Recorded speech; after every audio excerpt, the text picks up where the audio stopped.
is up? It is another kind of not a shenanigans episode on Dynasty Pylon tonight because it is kind of scheduled. It's actually a special triple header overview. We've never done this before. So work is getting a hold of us. So, well, you know what? Let's just We got slam knocked three out. teams. You know what? It's okay because you know what? It's these three teams are the coolest teams in the NFL, one of the most popular teams in the NFL.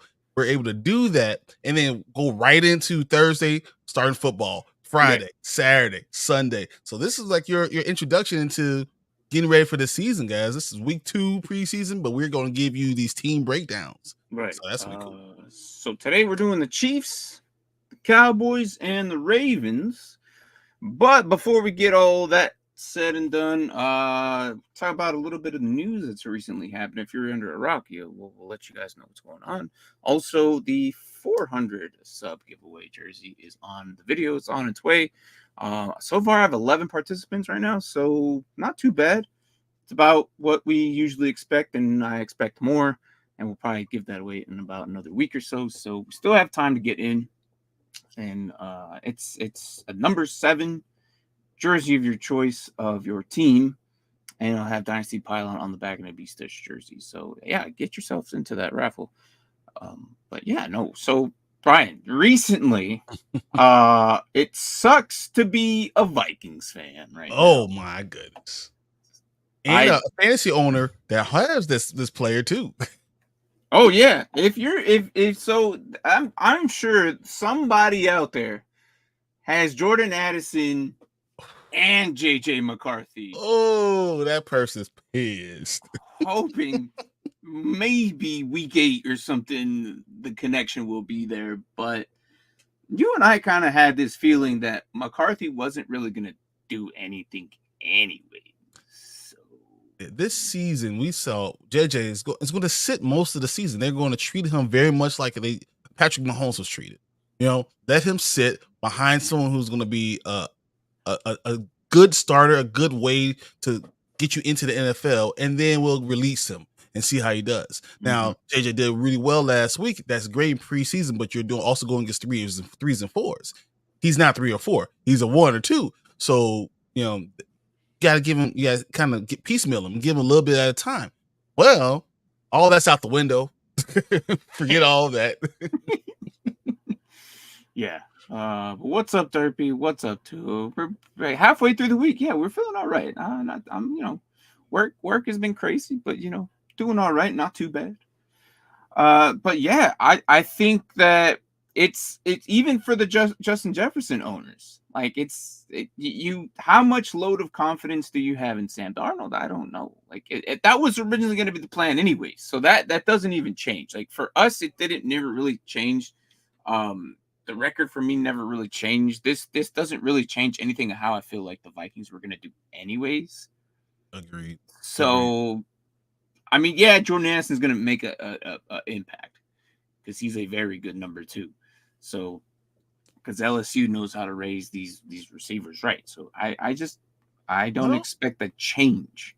It doesn't change. So first of all, I'll say Justin Jefferson, who had over 1,000 yards in only 10 games last year, the dude's going to still have those yards. He's unguardable. So, yeah, and now that you don't have Addison there, they're going to focus on getting him the ball. So it could be Hockenson and him. So now that Hockenson's back practicing. So, and then Sam Darnold knows how to deal with these number 1 receivers. He gets them the ball. Right. And this is the best number 1 receiver. So I think I would still have Justin Jefferson as maybe a wide receiver 2 or 3. Just behind Tyreek, probably. I probably still have him ahead of CD until he gets on the field. If CD's there, maybe CD goes 2. But he's still a top 3 wide receiver no matter who's throwing him the ball. Right. And then with Addison not there, he might get more catches. Yeah, I expect him to still be involved very highly. So it's kind of like what you're saying. I'm not going to say his numbers are going to be dramatically changed much. It might go down just a small portion because the difference between Kirk Cousins and Sam Darnold is kind of a big jump. But I don't think the numbers for him as a receiver himself will change. I think the offense will change. because we still have him at 5 games. Yeah. And I don't think that's going to be any higher, or like, if anything, it just got worse. But I think I don't think that it's going to make a big difference. What's up, Anthony? You think the Vikings will trade? No, I don't think so. Why? This is their plan anyway. If Sam Darnold is going to be your starting quarterback going into the season, why change it at all? Just say, okay, he's going to do the whole thing. JJ's going to get back, and we'll let him watch the whole season. Yeah, I don't think. Yeah, I don't think so. Their backup there would be now, because McCarthy's gone. It would be Nick Mullins and Jaren Hall, and they had Jaren Hall behind Kirk Cousins last year. So Nick Mullins kind of coming from Las Vegas. So I think they're gonna have between Sam Darnold and Nick Mullins, who both came from San Francisco at one point. So I don't think it's gonna change too much, and I don't think they're going to make a big effort to change. I don't even think they have enough value or freaking assets for a trade like that, do they? I don't think they do. I'll check right now, but I don't think they do. You could see something like maybe go. No, they got 5 picks. They got 5 picks. They have nothing. Okay. They don't got nothing, so they don't have anything. They have 5 picks. Wait to see who's going to be cut, because some teams are going to have to cut a good player, and you can just bring that guy in. Yeah, maybe. So they only have a first, a third, 2 fifths, and a 7th. That's it. So they don't have much to trade for. It's going to be a player if they do end up doing it, but again, I don't see them doing the trade. But it sucks to be a Vikings fan right now. Hopefully you get better. I don't know what else to say. So say sorry. Yeah. But moving on out of other news, the deal got it's on its way right now. It's kind of being moved. It's kind of like almost official, but the Falcons traded a third for Matthew Judon, which is the 4-time Pro Bowler, defensive end, linebacker, edge. So he's an edge good rusher, for them. yeah. Good for them. And I'm salty because of course, I like Atlanta. I'm not going to sit there and say, but it was between Atlanta and Chicago. So I was like, oh, come on. But Brian Pohl says, I'm not giving more than a fourth. If I got Keenan Allen for a fourth, I'm not giving Matthew Judon more than a fourth because I have to pay him. And Atlanta said, whatever, we're good. we'll figure it out, no matter what. And the question is, does Atlanta have enough money to pay him? I think they'll somehow make it. I think it's finalized though. Once it's all paid, that's when I consider it'll be finalized. It's official. Yeah. But I'm talking about like official for him to actually pay him and all that. So yeah. I'm thinking they'll make it happen, or otherwise they wouldn't be talking in the works for it. I think they'll rearrange something. But here's the thing. That now makes all us Atlanta Falcon fans a little bit happier about the first-round draft pick that we could have done at the beginning of this year's draft. That we needed that pass rusher. Now we have that because the interior line's pretty good. Pretty solid. We just needed, and we had decent linebackers and decent DBs, but we needed that edge rusher to fulfill the pressure to close the gap between the QB and the line. So now that's good. I think Atlanta is primed to be pretty good. I think they're going to be an 11-12 win team anyway. But my question is, was the third too much? I don't know. I don't know how to answer that. He's already pushing almost. Well, I don't even know how old he is. He's up there though. 32. I want to say he's up there, and he's a 4-time Pro Bowler, and he's still playing as good. Like I feel like linebackers nowadays are now starting to play to like they're almost 35. But that's why he wants the new deal. That's why he wants the new money. Yeah. So I'm not too scared of what the future holds for him. He's not a big injured prone type of dude. So he might end his career there last couple 3-4 years. I don't know, whatever deal they have worked out. They might rearrange it, they might change it, but it is what it is. But good for Atlanta. So I'm happy. So hopefully having Judon on one side and having who's going to be there, Grady Jarrett probably on the other. you just increased everything. So all the numbers, all the things people saying that Tampa Bay is going to be able to push Atlanta. I don't see anyone pushing Atlanta in that division now. No one. Yeah, so I don't know. I like it. He's both. He could do it all, but he's mainly a stand-up. But he could go on ground. I think he puts his hand in the ground. He's a problem. That's what he is. He's still he's a 4-time Pro Bowler. Like Matthew Judon. If you don't know him, then you need to go look him up right now. Like he's very good. He's the one guy who wears the red sleeves on the Patriots. Now you Judon is 31. He will be. His birthday's tomorrow. 35. Yeah, he'll be. His birthday's tomorrow. He'll be 32 tomorrow. Oh, so, happy birthday, Matthew Judon. Yeah, nice contract on his birthday. Why not get it done? So, but yeah. And then last but least, talk about before we jump into the Chiefs, Cowboys, and Ravens. Brandon Ayuk. Ayukin. Yep. Seems to be settling a deal with the Steelers in mind, and this is their last kind of final hurrah. If it doesn't get done, then I can imagine he's going to just stay in 49ers. But it looks like it's almost done. It looks like it's probably about to be official. So they have it all sitting there, but they're trying one more time to offer him a deal that he'll take. I think Ayuk doesn't want to be there anymore. I think he's looking at the future and saying, I want to be the number one guy. And as long as I'm here, I can't be the number one guy because you have, Christian McCaffrey is going to be the number one guy. You got George Kittle who's going to be that guy. I got to share with Debo. I got to share with so many people that it'll never stand out. Now, if I go to Steelers, I got a fan base that's crazy. That'll love me forever. I have a quarterback that's accurate right now, and I might have a future quarterback that might work out really well. And I have a number 2 who's going to definitely be the number 2 in George Pickens. That'll also keep some of the pressure off of me. So I think he just wants to go there. I think it'd be better for all three of them, the Niners, Steelers, and Ayuk himself. Like, I think it's going to be better for them. It would be pretty good for him to solidify himself as the true number 1. George Pickens will slide down to number 2. I don't really think he was a number 1 to begin with. I know he's good, but I don't think he was. He doesn't have the right body size for me to establish him as the 1. He doesn't make the easy catches, and he doesn't, he makes all these incredible hard catches, right? But he doesn't make the easy catches on a consistent basis. And he's not like when you think X receiver, that's not George Pickens. He's more of a Z. He's the second guy. He's really good.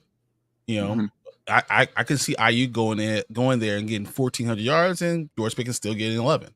Yeah, he plays bigger than what he is. He's got a really good size. He's very athletic. I mean, his rookie year, that biggest highlight of his when he jumped over over Johnson and the safety, and then he over the Eagles, and that was like holy crap. So he's a very athletic guy, and I think he'll be a very good fit for him. I eventually see either Russell Wilson or Fields thrown to him a lot, and I think it'd be a good fit for him. So I'm happy for them. I really am. I'm happy because of Justin Fields. I want him to do well, and I'm actually a little upset because that means you're going to get the benefit of both of those guys. But regardless, what's crazy is if that deal gets done next year, if Fields stays, which I think he will. If Fields stays, I've never really been a big Steelers asset to any of my football fantasies ever. For the first time next year, I'll have 3 in a single year with Justin Fields, Ayuk, and Peyton Wilson. Yep. And which I don't know if you saw, the Wilson is actually looking pretty good. So, but we're not talking here about that. Yeah, I almost want to get into the whole Fields drama about the 2 fumbles. I broke those down. I really looked at it. One of them is clearly the center's fault. Clearly. The second one, the center Justin didn't stay in there hard enough. He should have stayed in there a little bit harder. The center did not get the ball all the way up. So it was a lot of the center fault, but it's not all of him. But Tomlin blaming Fields is a good sign for him. I'm going to hold you accountable for no matter what. If he was just a backup quarterback, he'll say, no, it's the starting center. He needs to get the ball to our backup quarterback. No, he says, you need to be better. You got to make sure it works.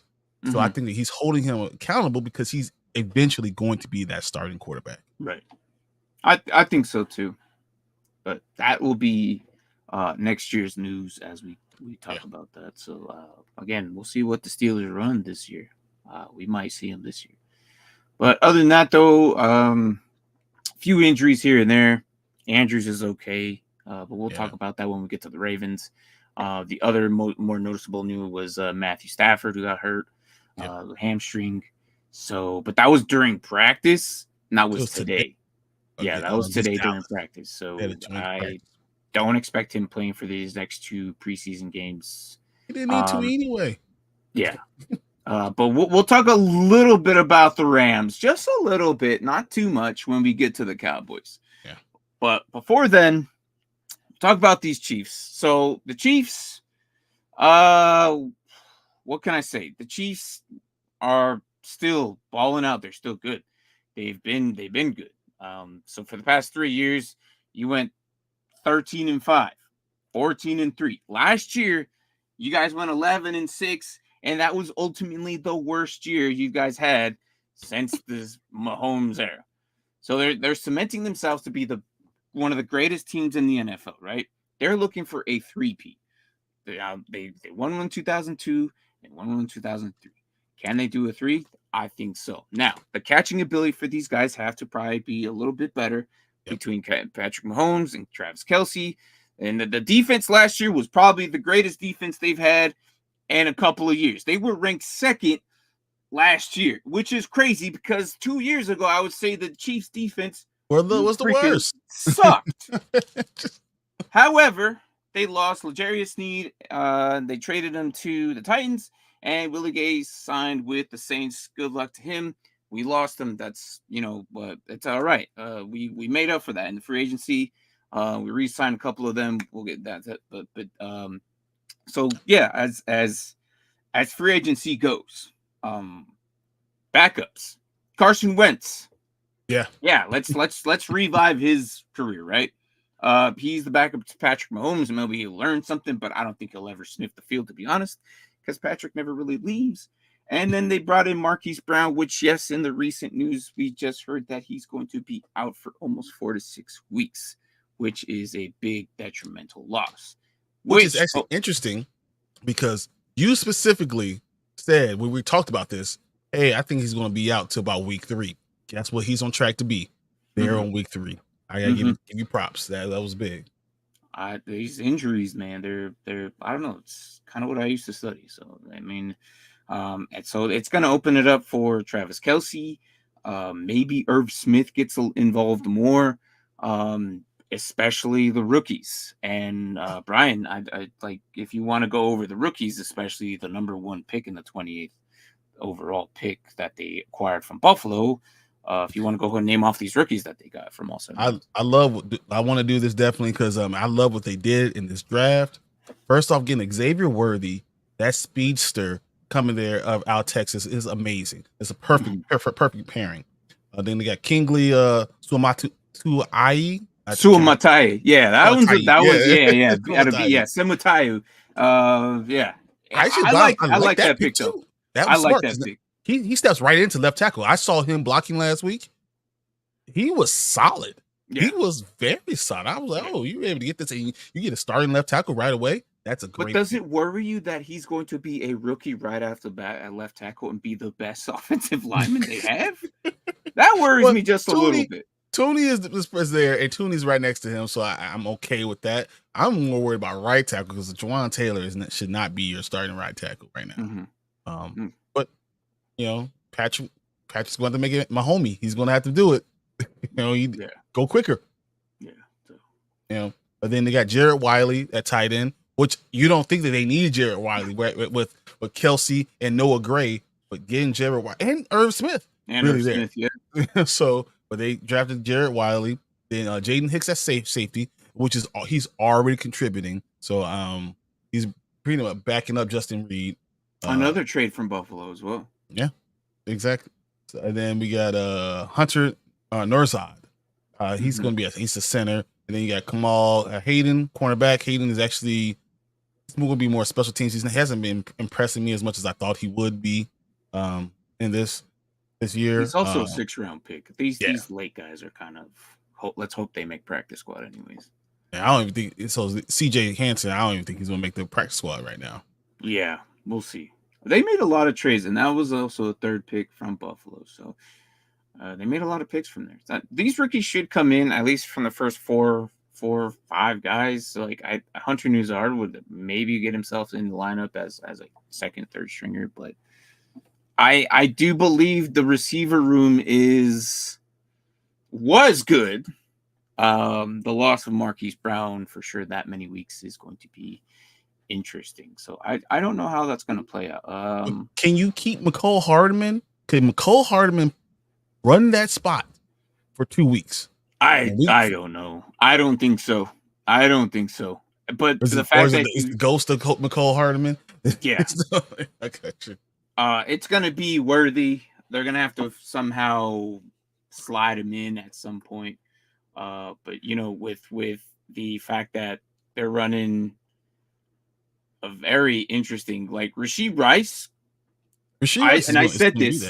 He's going to be there. He's going to be there this year, but I have a feeling not this year, but the next year there will be a suspension of something because this I don't know why the NFL does this. It's like the first year they just it takes like a whole year.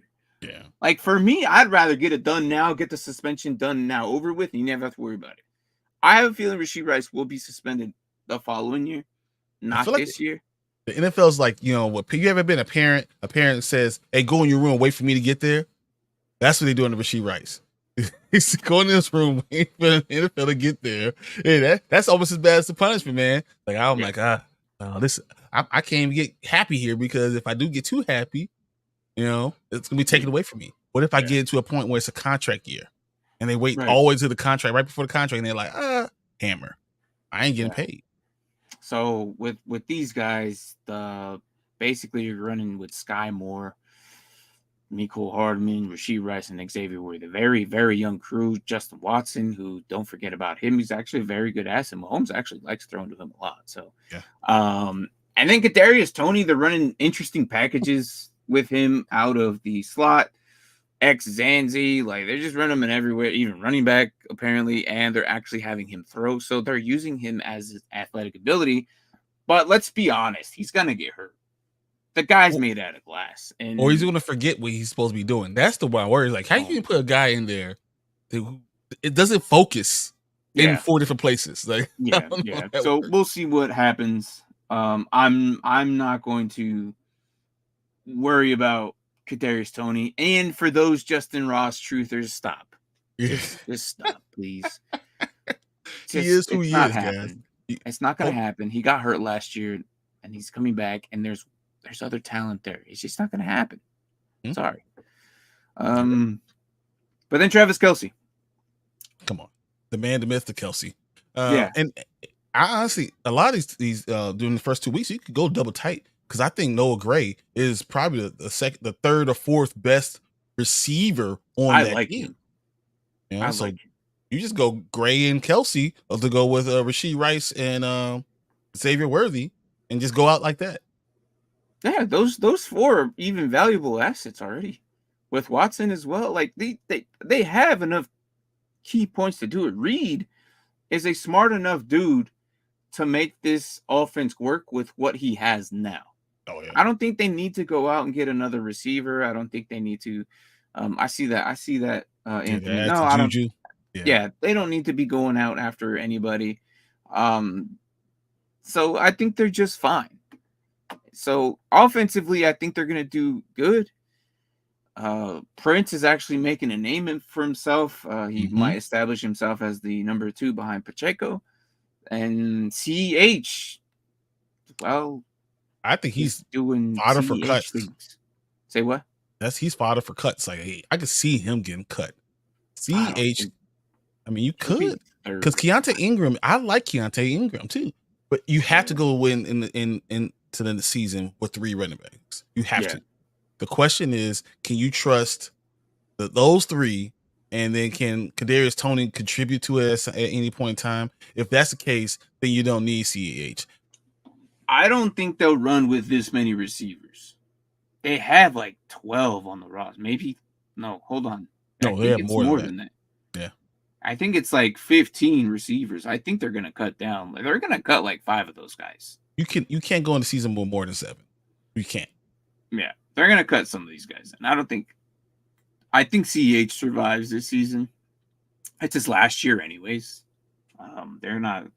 I don't think they picked up his 5th, and I don't think they will. It's his last year, so we might see CEH on a different team. Maybe he'll get revitalized somewhere else, but I don't think he's going to be a Chief any longer after this season. So it is what it is. Shoot, Carson Steele is better than him, okay? He got himself a freaking touchdown, okay? If you know who Carson Steele is, they just drafted him, and he's their fullback. So, yeah, I'm not worried about CEH. Carson Steele has a very good look. You know who he reminds me of when I was watching him? Juice. Kyle Juszczyk. Yeah. He reminds me of Kyle Juszczyk so much. I'm like, that looks like Juice.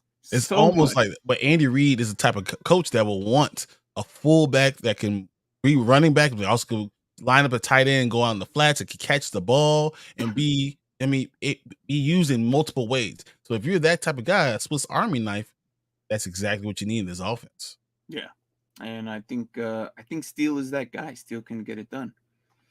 So Andy Reid, Matt Nagy, surprisingly, I know how you feel about Matt Nagy, but no, I think he's a good offensive coordinator with a great offensive mind.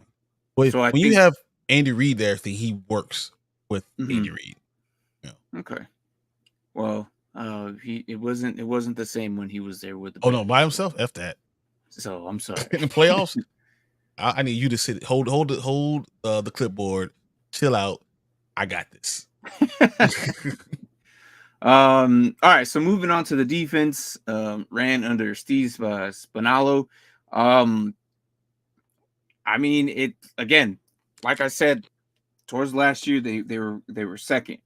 The line, George Karlaftis is stepping up a lot. Chris Jones is arguably one of the best. Derek Nottie is actually on the pup list, but I expect him eventually back. Mike Donna, Drew Tranquill is the one who kind of replaced the Willie Gay, and Drew Tranquill, I like him a lot. So Nick Bolton's still there, Leo Chanel, Trent Duffy, Justin Reed, Brian Cook, Johnson, and Kamari Connor. These guys can all be very good, and it's just and then they also drafted Jaden Hicks. So McDuffie is at cornerback. I think he's going to have a hell of a year. I think McDuffie is going to be the number one cornerback. He's going to get all the stuff. All the balls are going to go his way, and people are going to find out that he's really, really good. I like what you said about Drew Tranquill, especially under Spagnuolo. Spagnuolo is just so good at using his will linebacker. He's really good at moving around and put him in the place. I think he's going to have a very good year this year, as long as he stays healthy. Right. And Chris Jones is great in every way except in his fantasy. In every single way, he's great except fantasy because he just ruins your team. I hate him so much. He does good some weeks, man. I love him. Good some weeks. I love him so much. And that's what makes me mad. It's like he gets you 30 or 4. But, that's neither here nor there for the team breakdown. But I love their defense. Their defense is still going to be strong. It's still fast, and it's young. Yeah. So overall, don't let this first preseason game affect your season. They didn't play a lot of their stars. It was interesting. The Jaguars did kind of beat down on them in every way, but it seemed like the Jaguars have interesting things. Like Peterson is a great mind, and people forget about Doug Peterson. So Jaguars had interesting game plan going on. That game right there specifically made me think how these kick returns are going to be. And it was the Jaguars alone, but yes, it was against the Chiefs. So this is why I'm bringing them up. I know this is the Chiefs episode, but that was an important thing because the Chiefs got had penalties on these things. They're trying new things out. They are really stretching it out, and I think that's the smart way for the Chiefs to do the preseason. Try things out. Try these other things.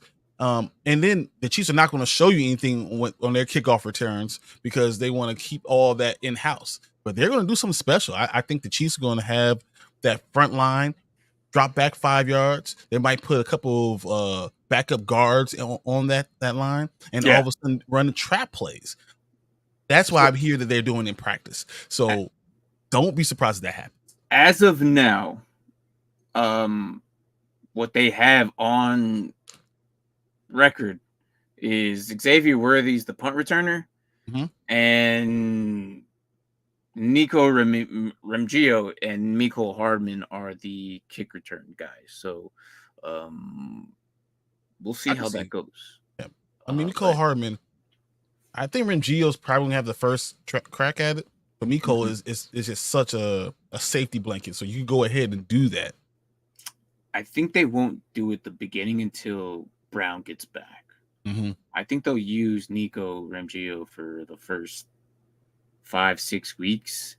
Once Brown kind of establishes himself back, they will put Mecole Hardman in there. Yep, that makes sense. Injuries kind of do that. So, yeah. But overall, I still think this team will make playoffs again.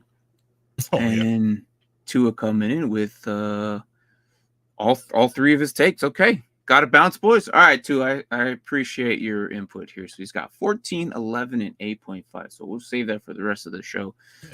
Put that in. But let's do what we do best as our predictions for the show or for the playoff tree that we kind of have going. We're doing the Chiefs. Let me put up the schedule and we'll kind of go over the schedule as we do it. But overall, I don't see them losing a lot. You got the Ravens, then you got the Bengals, then you got Atlanta, Chargers, and the Saints all before a early bye week. Which is going to hurt them. Well, yes and no. Because week 7, week 8, they might have Hollywood Brown back. I think Hollywood's supposed to play. They're talking about the Chargers game. Yeah. I don't think he'll be like fully 100%. Like I think if he comes back to Chargers, he'll be like at 80%. And depending on how well they do, we'll see. But Baltimore, what do you expect for them? That one's the hard one. And that one, to me, I'm looking at it, that's the hardest one for me. And I can see they going to week 5. I can see them being 2-2. Really? Yeah.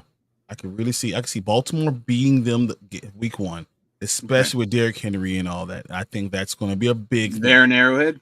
Yep. Okay. So I think that especially after what happened in the playoffs and what Lamar Jackson had, he has that nasty, bad taste in his mouth. I think that they're going to go in there and they're going to handle their business. So the Ravens will win that game. I think that they lose that game. They beat the Bengals and they lose to Atlanta. Really? Yeah. Really? And then all of a sudden we're talking about 2-2 at the first 4. And also it's because you see the Chiefs don't care about the first couple games. They want to get on a roll. So I think that's what they end up doing, and they're going to make a run at the end of the season. But I do believe they get to a rough start. Interesting. It's interesting you say that. Okay. I think they still beat Atlanta. I still think that Atlanta can make it happen. I just don't think it's going to beat them. I think they do. I agree with you losing to Baltimore week 1, beating the Bengals, beating Atlanta, beating the Chargers, and beating the Saints. So I have them. You have a 4-1. I have a 3-2. Okay. So, 4-1. And then going to San Francisco, I think they might lose that one. So another loss there. So, and then we got the Raiders at week 8, the Buccaneers at 9, Broncos at 10, Buffalo Bills at 11, The Panthers at 12. So they got bye And- week 12. Okay, that's good. And then they got the Raiders at 13, Chargers at 14, week 15 in Cleveland, and then their last home game of the season is there with the Houston Texans, and then they're ending the season on 2 away games against the Steelers and the Broncos. So it's a lot of suck teams and a lot of good teams back in. So this could be interesting on how they play this out. They might bench a few of these guys during some of these teams, considering how bad some of these teams are. Because I don't think the Broncos are a threat or the Panthers are a threat. They could bench a few of those. That's 3 games that they could just, you know what? At the end of the season might be interesting with the Broncos. We'll know more about what they are. We'll see them playing against real competition and see if Bo Nix ends up being their starter by the end of the season. That might be an interesting game. The Steelers could be an interesting game too, even though I will still pick the Chiefs to win both of those games. But it could be interesting. Someone could convince me that they lose one of those 2 games, or they lose 2 of the last 3 games. But at the end of the they already locked in. Yeah, because they already have these wins, and they so say, you're putting them at 12 at minimum already. I have them at 13. Okay. I have them at 12. So I think one of these, they'll slip on one of these. It could be the Browns. It could be in division. The Chargers surprise them. For some reason, historically, the Raiders, despite on how bad their roster is, for some reason, the Chiefs struggle in Oakland or in Las Vegas or in LA, wherever the hell they travel to the freaking Raiders Stadium, wherever it might be next. Who knows? The Raiders might move again. Who knows? But no matter where, the Raiders somehow give them a run for their money. I remember, was it last year or 2 years ago? Antonio Pierce pushed them. It was last year. They just like what in the hell? Like, this team should not be this good, and they beat them. So, it's interesting, very, very interesting, to see what I like watching them. I really do, and despite on how well or bad they do, the Raiders kind of give them room for their money. So, all right, let's bring up our thing here with all of our wins so far. So our tree, I guess we should say. So, let's add the Chiefs there, and let's put it. So we have Tua at 14. I'm at 12. I'm at 13. And you have 13. So let's put them at 13 in the middle. Yeah, I think that's a fair, justification on where they're probably going to be. 13 seems good enough. 13 is also a good enough number for them to the division easily clinch the bye. So definitely, I'm okay with 13. So, especially if you have 8.5, 4, and 5. 13 makes sense. Yeah. So far, they're going to be the strongholders there in that division, and I had no doubt about it in the first place about the Chiefs. Despite last year they were doing really bad catching, but I think they'll fix that. Like, it's not going to be that bad. I think they upgraded their receivers. I think they've gone to people that they trust at the end of the day. And then, Hollywood Brown's going to be back.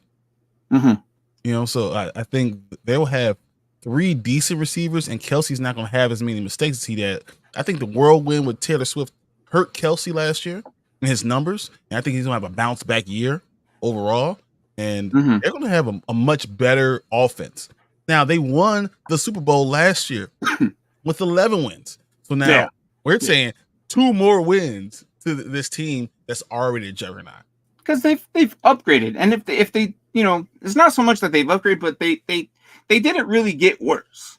Yeah, they didn't really get worse.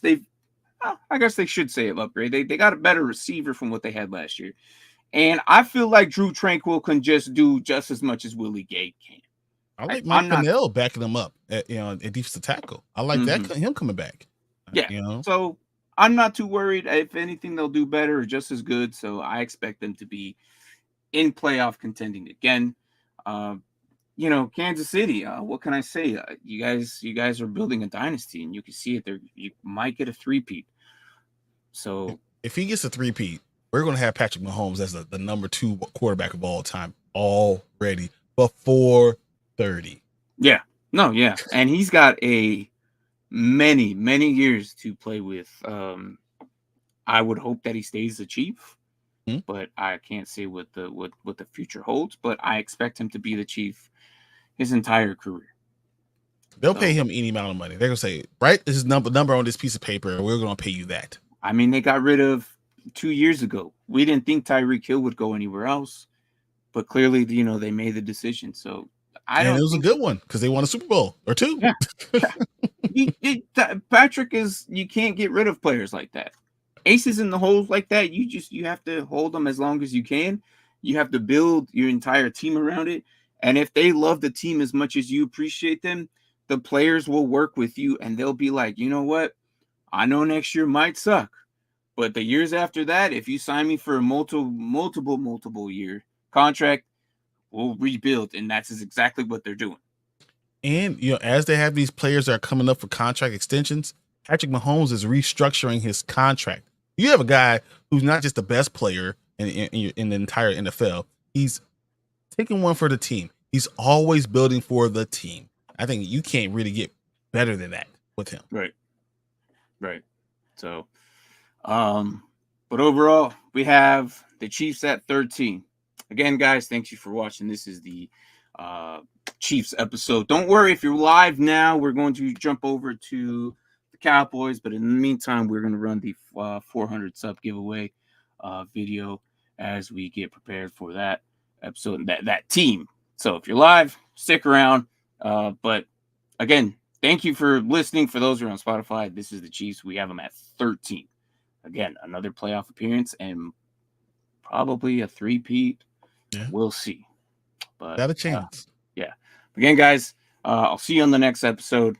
Good morning, good evening, good night, wherever the hell you guys are at. We'll see you in the Cowboys episode. Later, guys.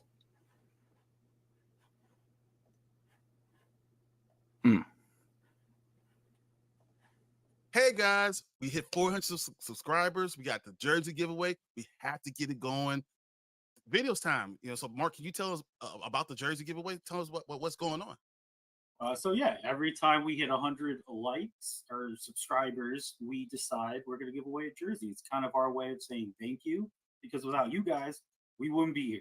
So this is kind of a way to give back to the community. And Mark, you want to let them know how they can get that? Yeah. So 400 subs. It's another jersey time again.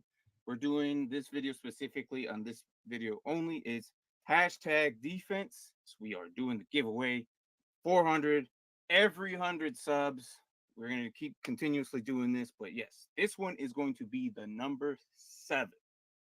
Now, you may ask me, how are we getting, where did the number come from? Well, we had past leagues and other jersey giveaway. This is the 7th one. So if you want to get in a league, try and get the number 8th one, get yourself in that one.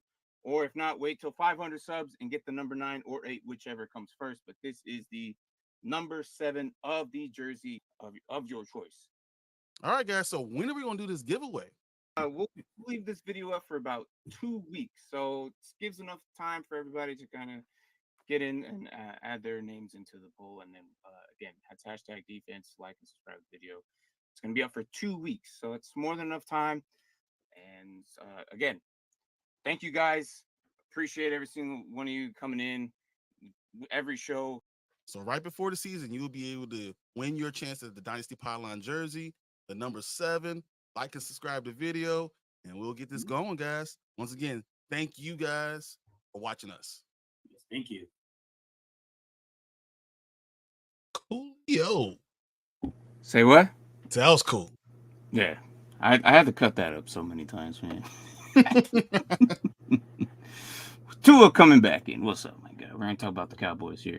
Jordan Phillips to the Cowboys. This changes nothing. No, I don't think so either. I like the move, but it's almost like too little, too late. Whatever. Good, but slow. Yeah. So, but yeah, Dallas Cowboys. Last year, let's go to last year. Last year, it was a wildly, I would say, expected turn for them to win, right? They had everything going for them. They had every defense was great, offense was looking great. Again, 30 years in the making, man. They make the playoffs, and what do? They choke. 2021, you guys went 12-5. 2022, guess what? 12-5. And what did you guys do last year? 12-5. The Cowboys, we just somehow just go into the playoffs and we choke. Now, what do I expect for this team this year? Now, I'm not necessarily a Cowboys fan, but this is the Cowboys episode, so I will try and be as much biased as I can. However, we will talk about the what we're predicting and what they're going to do towards the end of the season. And this may be a little bit harsh, but hey, stick around. We're going to talk about the rookies and what they did for agency. Not a whole lot, really. Not a whole lot. Eric Hendricks, I like him. He's a very good linebacker coming in, and he's going to fulfill the LVS spot. So basically, and he's good. He's good. I like the move. I really do. It was a really good pick. It was probably everything they kind of needed. As for linebacker spots, because Micah Parsons not really a linebacker. He's more of He's a defensive end. I don't know what you're talking about. So he's never really like there has be some plays where he is sitting there at defensive end, but then he probably rushes. Yeah, I mean, he's a linebacker and he goes rush. So, yeah, all right. They didn't really do a lot of moves on free agency either. Why? I don't know why. I can argue, but I really have nothing. Because Jerry Jones, I think, to be honest, he needs to let the staff run the team. He's gonna let his son just run the team. Let him go. Yeah, I agree. The Cowboys can be really good if he isn't so hard-headed and just denies everything. Eric Hendricks and Joyce Freeman is who they brought in, basically. That's it. Rico Dowdle is probably going to be the main key back there. Yes, even though despite we brought back Ezekiel Elliott. I get it. Ezekiel Elliott's always been our running back. He's always been there. He's always been there for us. However, the thing is, he's old. Things come to an end. And too much is tread on them tires. I still believe they're going to trade for a running back. I honestly believe that the Dallas Cowboys will trade with the Green Bay Packers. It will happen. But what though? What would they trade for them? Even if I think look, they have a lot of picks. They have plenty of picks. They have 10 picks, and all of them are 6 rounds and higher. But have you looked at next year's running back class? Yeah, but I think that they're really good. But you need a good. I think they're going to realize they don't have enough, and then they're going to go ahead and give a 4th round pick and do whatever they got to do to get AJ Dillon there. Especially how Marshawn Lloyd is doing in Packers camp. Emmanuel Wilson is doing it. I think they will do what it need to be done to get AJ Dillon in Dallas, and AJ Dillon will change this team up a lot. On top of a rookie next year. Exactly. And they still bring someone else in because AJ needs to split time in that backfield. Because that's what I expect. Yeah. That's what I expect this team to do. Is for them to look into the draft and 1st round draft pick a running back. The talented out of these running backs are good. I mean, Ohio State, they're going to replace Ohio State guy with another Ohio State guy. That's what's going to happen in Dallas. I don't know, man. I'm looking at Ollie Gordon, and I'm thinking he might be the number 1 next year out of Oklahoma. I think he beats out Judkins. Judkins is good, don't get me wrong. And which is crazy because Judkins overtook Henderson. And last year, we were talking about Henderson being the number 1. But then last year's running back wasn't that great. I know it just happened. But we're moving on ahead to 2024, right? That's the draft we're talking about for the 2025, I should say. But the 2024 draft class of the running backs sucked tremendously. Henderson was the number one guy. But then he decided to opt out and play another year, which is fine. It's his life, his career. So what does that mean for the running backs? They all sucked, and we've been saying this for years. I don't think that this class is going to be good in the next 3 years. Brooks and Benton have the strongest chance, and maybe Corum. But again, easily they will replaced. be there. I just don't think they will be starting level running backs. They will be there. I think they're going to be like 7 or 8 guys that will be the 2 or 3 guy. They'll be the 2 or 3, and they're going to be in the NFL for a while. They're just not going to be any stars coming out of it. But Right. I believe Dallas will have the number 22 pick, probably 21, 22 pick, and they'll take the 3rd running back off the board. I believe for the first time in a long time, with a draft that is very poor with quarterbacks, that we will have 2 running backs go before pick 20. And the Dallas Cowboys will get Henderson and be happy with it because Jerry Jones only does 1 year of scouting. So he only knows the guy that he had this year on the top of the board. So I think that Henderson still comes there, and it works because Henderson with A.J. Dillon is a good backfield. That's a bold prediction, Cotton. That is a bold prediction. I don't think. Damn, 3 in the first. No, man, we'll see. I really think that 21 picks. We'll see. If we come back to that, I'll give you as much praise as ever. But I don't think that's going to happen. I really think that the Cowboys will end up getting somewhere in the 25th round or something, and I'll probably be the first one there. And it'll probably be Ollie. I think the Giants go running back, going to surprise everyone. They say, "Oh, you need to go tackle." The Giants end up going running back, and then we see. I'm telling you, we're gonna see another team that we don't see coming go running back because their running backs getting old, and then Dallas grabs the 3rd guy because they're gonna have too many wins. That is interesting. I don't know. But again, that's 2025. They have 10 draft picks. Do I see your prediction with AJ Dillon? Maybe like a 4th like that. Yeah, I could see that. I can see that. What's up, Steve? How are you?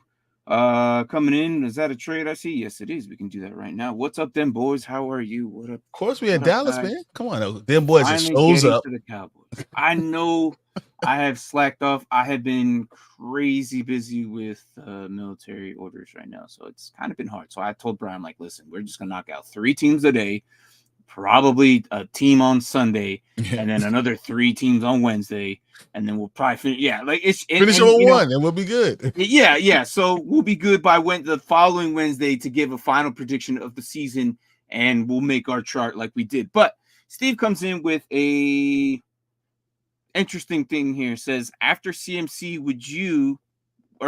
who would your 2 and 3 pick in a 12-man half PPR be? Well,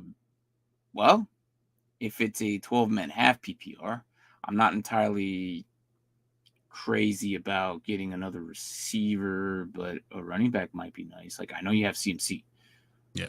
I don't mind getting a good established another running back in your first 2 picks, and then your 3rd pick, another solid receiver.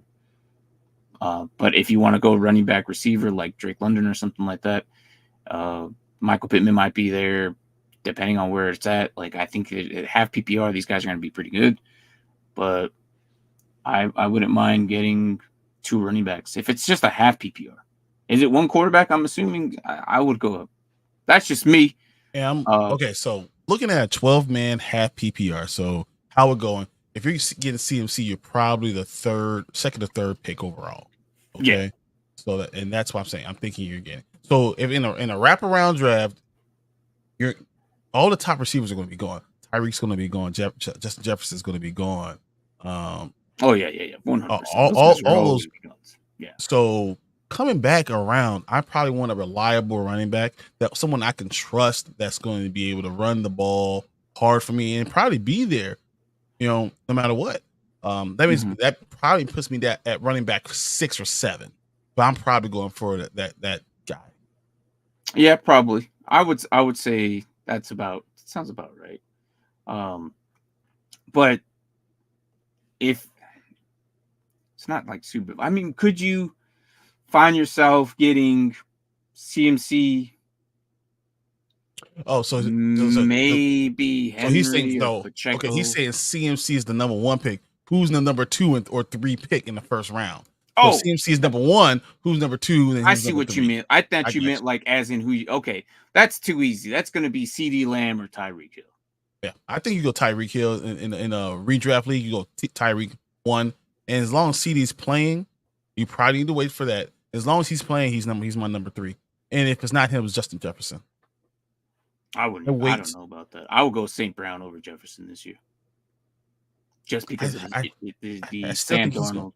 He had so many catches in only 10 games. I think he's going to have a lot of catches, a lot of yards. But I can see I still respect, but running back, I probably wouldn't think a running back would go into your 5th, and it'd probably be Breece Hall. Probably, or Bijan. And then Bijan will be the next guy that goes through. So I can see that. But for me, my rankings would be CMC, CeeDee Lamb, Tyreek Hill. I'm on St. Brown before I go Justin Jefferson. And that's 4 receivers right there after the 2 to 5. But CMC ahead of those guys. Why? Because he does everything. He puts up freaking quarterback numbers. And as long as he's healthy, then yeah. So that's just me. Brian looks like it'll go what? CMC, CeeDee Lamb, Tyreek Hill, Justin Jefferson, Amon-Ra. Justin Jefferson, then Amon-Ra, and then I'm going to the running backs. I'm not going Breece Hall and Bijan that early. I just feel like these top end receivers are going to have such high numbers. These top end receivers could get you 16, 17, 15, 16, 17, 1,800 yards. That's way more. I mean, with the half point PPR, that's going to be such a big number that it doesn't matter. I think Breece still could be hurt because they're still going to split time with Allen. Yeah, and Breece has an unbelievable backup too. So I mean, that's why I'm just saying I would probably go those receivers and then go. So, but yeah, all right. Well, hopefully that helps out. But moving on with the Dallas Cowboys. What I was going to say, what's up, peanut butter? Peanut butter. The Dallas Cowboys. You guys are so good during the season. I don't understand why it's been 30 years. They are 30-year-olds who were, 25-year-olds who are now adults working, and they've been watching the Cowboys fan like their entire lives, and they cannot escape higher than freaking division. I don't get it. I don't get it. So it's interesting to see on how it'll play out. But in season, I expect them to do good. So, you want to talk about these rookies that they brought in? Yeah, let me pull all these rookies out. So Dallas went and got Tyler Guyton. I thought that was a very good pick for offensive tackle. They needed that. They really, really needed it. And that's why I think they actually go down, because they lost so many, the depth of their offensive line, but Guyton steps right in. It's gonna do well. I think he actually outdoes Adoga. I think Guyton starts the season. Even though Adoga is still in front of him right now, I think Guyton will, by the time the season starts, will be the starter. I expect the same thing. Them at left tackle. And, so Marshawn Nealon at the edge rusher, which I like that pick too. I thought that was smart because you need to get younger. And then give him Cooper Beebe at guard. And then what was it? Mayor's Leo Fu? Oh, Leofu, yeah. Linebacker. Linebacker. And then Kalen Carson at cornerback, and then Ryan Fournoy at wide receiver. Ryan Fournoy is not even going to be. He might not make the team. They got so much. It's okay, which is okay because they're pretty deep at receiver. They're pretty okay there. But that's all they really did. So, look, literally these guys. That's most of the moves they made. Yeah, that's it. But can I say, now that we covered the Chiefs today, and we covered the Chiefs in the last episode, but whatever.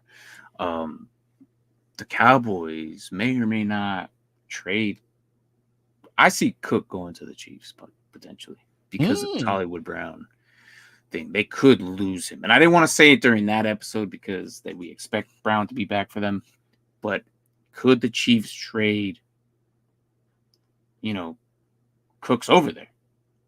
He's old. They got Jalen Tolbert, who's probably be the number 2, which is crazy because they haven't really used him in the past couple of years. CeeDee Lamb, I know the contract negotiation. I'm not too worried. They'll figure it out.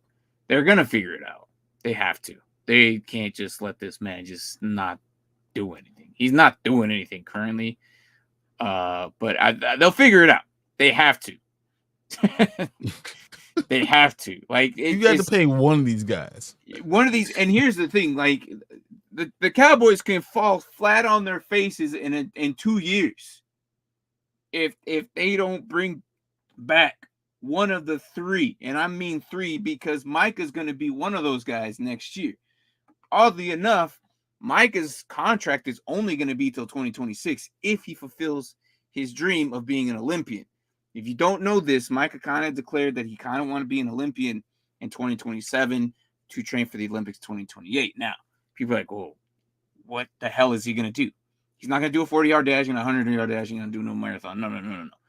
The Olympics are bringing in 2028. They are bringing flag football. And he's probably not going to be the only player that year that does it. I have a feeling that Micah will still be a Cowboy till 2026. But his contract will end there.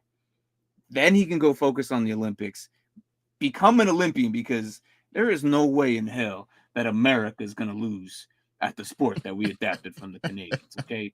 We might not have created the sport, but we have owned this sport, okay?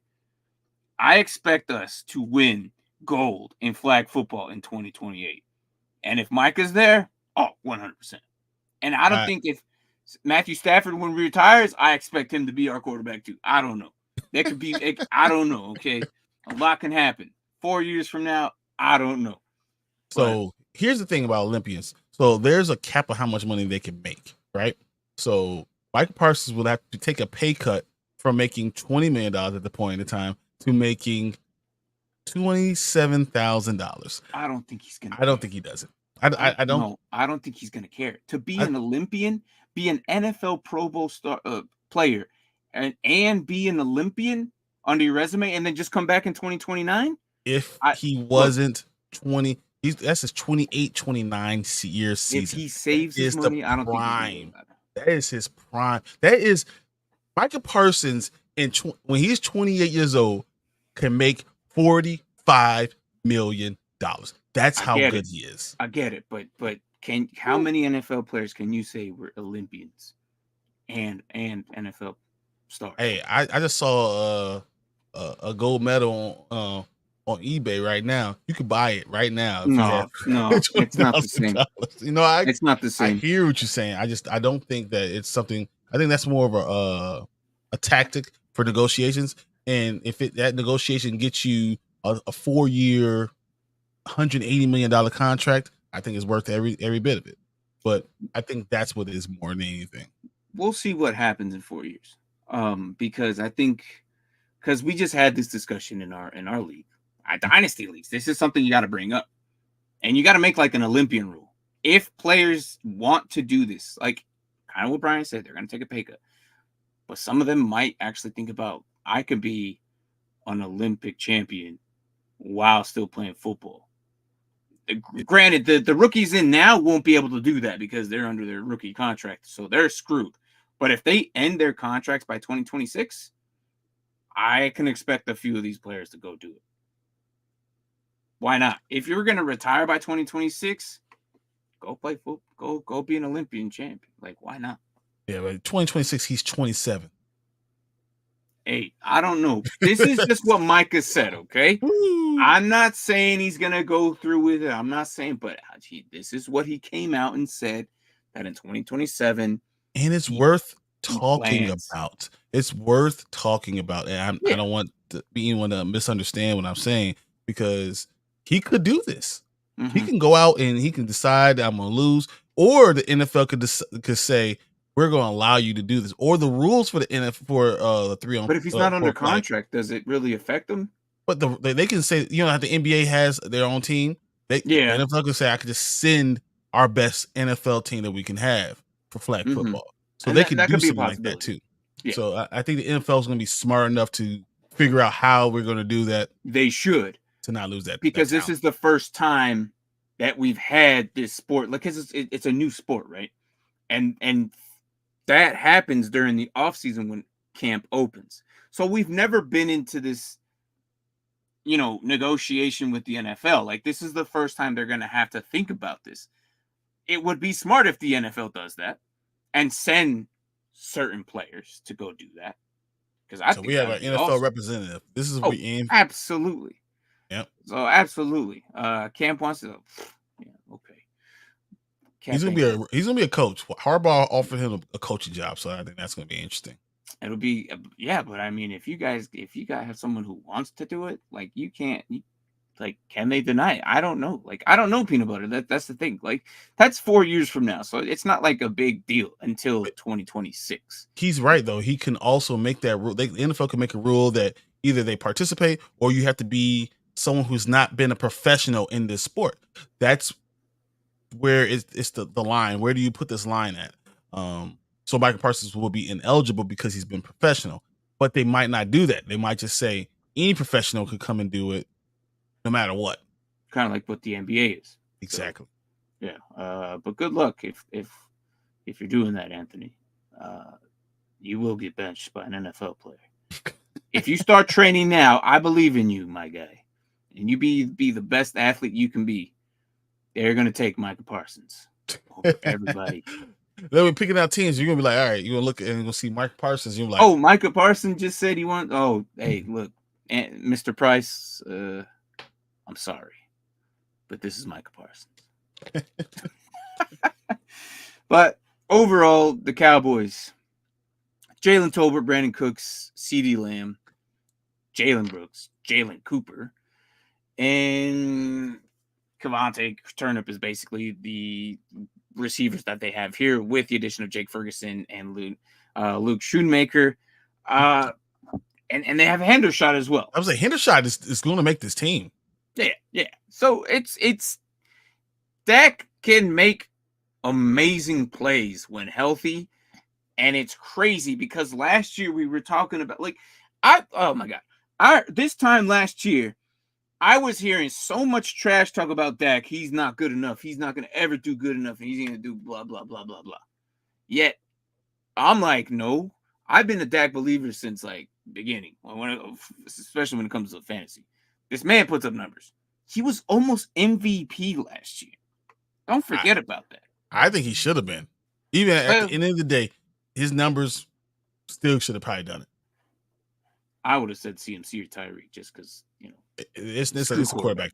It's a quarterback. I hate that. Like, I know what you're saying, but at the same time, I don't like it. CMC was the MVP, but it doesn't matter. He's never get it. He's offensive player of the year. Yeah, so I mean, it is what it is. So yeah, Royce Freeman, Rico Dowdle, I expect to be the number one, but currently Zeke is the number one right now on the roster, but I think that'll change. I don't think Zeke is going to be able to keep up with these younger guys. I love Zeke. I really do. He gave us a lot of fantasy numbers. He's been a big part of the Dallas community. But, I mean, at some point, you got to look at your star players. I'm like, hey, man, it might be time to put the laces up. Like, just... This is his retirement tour. This is his going to each team, everyone shaking his hand and saying, all right, you done a good job. Here's a jersey. Here's a football sign. And we'll see you later because you're out. This is the moment. If Zeke needs a Super Bowl win, do the Cowboys make it to the playoffs? Yes. Yeah. Do they win the Super Bowl is the main key question, and they haven't been able to do that in 31 years. 31 guys. Here's the thing. They're not going to win the division. They're not. The Eagles. Because the Eagles are just going to win so many games. It's stupid. The Dallas Cowboys, the way they're not if Hurts gets hurt. It'll take Hurts getting hurt and then another person getting hurt and Hurts not playing less than 10 games. Because I think if Hurts plays 10, they win 9. If both Jalen's on the Eagles roster go down, meaning you don't have their best defensive lineman and their best quarterback, if both Jalen's go down on the Eagles roster, I think they're cooked. They're done. They will probably. Jalen Carter is probably going to be one of the best defensive linemen in this league. They will probably just call Pittsburgh and say, hey, whoever's not starting, we'll take them. We have 10 draft picks. Which one you want? You choose one. Yeah, so it's a possibility. I do believe that the Cowboys have a chance of going far, as they usually do. They always show us how good they are. Now I have high hopes for them. Them boys, I understand you're here, you're not, but I know that this is your team, and I love the Cowboys. I love watching them, and I love getting these guys from my fantasy teams. But overall, I've last year was my last straw for them. And then I've held them dearly in my heart for I wanted them to win, because I remember when I was a kid, it was the Steelers Dallas Cowboys game, and that was just 2 miles outside my house. I was here in Tempe, Arizona, and that was 2 miles away from my house. And I remember that was my very first football game as a kid. That was my very first one watching at the Tostitos Bowl, and I will never forget that night. And that's why I feel like the Cowboys have been kind of that team I've always paid attention to. But the issue is it hasn't happened since then. And it hurts my heart because, again, the Cowboys were the very first. The Steelers and the Cowboys were the very first NFL team. Like, despite me being in Arizona and Cardinals this, Cardinals that, like it just never fazed me. But as a kid, those fireworks and everything was like, damn, what's going on down there, Mom? Oh, that's the Super Bowl. That it's on TV, and then sure enough, 2 seconds later, when those fireworks went off, the TV fireworks went off because of the delay. Yeah. So I remember that. But again, how about them Cowboys? Exactly. As Stephen A. Smith puts it, how about them Cowboys? So let's talk about their schedule and see what how far we think we're going to have them. But we'll have the schedule up, and we'll talk about what they can do. They open up the season with the Browns, and then they go to the Saints. So this Browns game is going to determine a lot for both of these teams. And it's at Cleveland. Yes. And honestly, I want to give it to the boys here. I really do. I don't believe in Watson anymore. I'm giving up on Watson. I really am. You can give up on Watson. If CD does not practice the entire time, and that Cleveland defense at home has with Dak with no running backs, oh man, Cleveland wins that game. Defensively, I think the Cowboys will beat them. I mean, that's interesting. You have linebackers, you have DBs, and you have a pretty good line.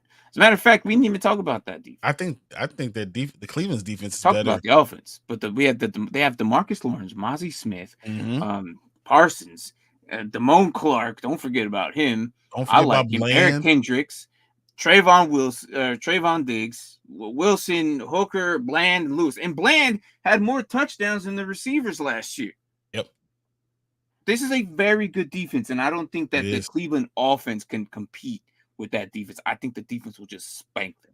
I think you're going to be surprised what Nick Chubb is going to be able to do at the beginning of the season, and what David Njoku is going to be able to do at the beginning of the season. That Jerry Jeudy's going to have a second life with them. I'm not sure exactly what's going to have Amari Cooper because they tried to trade him, and I don't know what that's going to be. And the line is still good. The line is still good. I think that it'll be a very close game. I go with the best defensive player I've seen in the last 10 years, and that's Myles Garrett. Myles Garrett is easily the best defensive player in the league, and we preach that a lot here. It's not even close. But then Zadarius Smith and Shelby Harris, and then Dalvin Tomlinson, and that's just the line. I didn't even get to the linebackers because you still have Denzel Ward out there at cornerback. You still have Delpit. Like, you have really, really, really good defense. I think they push the Cowboys, and I think they win because it's in Cleveland. If it was in Dallas, I'll pick Dallas. Okay. I would. Okay, that's an interesting already week one potential spike bet. We'll see how that goes. We still have another 2 weeks of preseason. If somebody gets hurt, it'll probably change our minds. But we'll revisit this team. I think that's going to be an interesting. I do believe in the Cowboys week one against the Cleveland Browns. So It is what it is. But are we agreeing that they're just going to go into the Saints' home and just destroy them? Yeah, that's kind of what I'm thinking too. Baltimore loss. Yes, the loss of Baltimore. Okay. Win at the Giants. Yes. Okay. Steelers. Steelers. I think it'll be closer. It'll be closer than experts think, but I think they still win.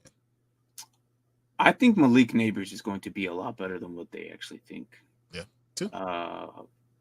So it wouldn't surprise me if Malik Neighbors has a better year than Harrison rookie year, but career-wise, I think Harrison's going to outdo him eventually.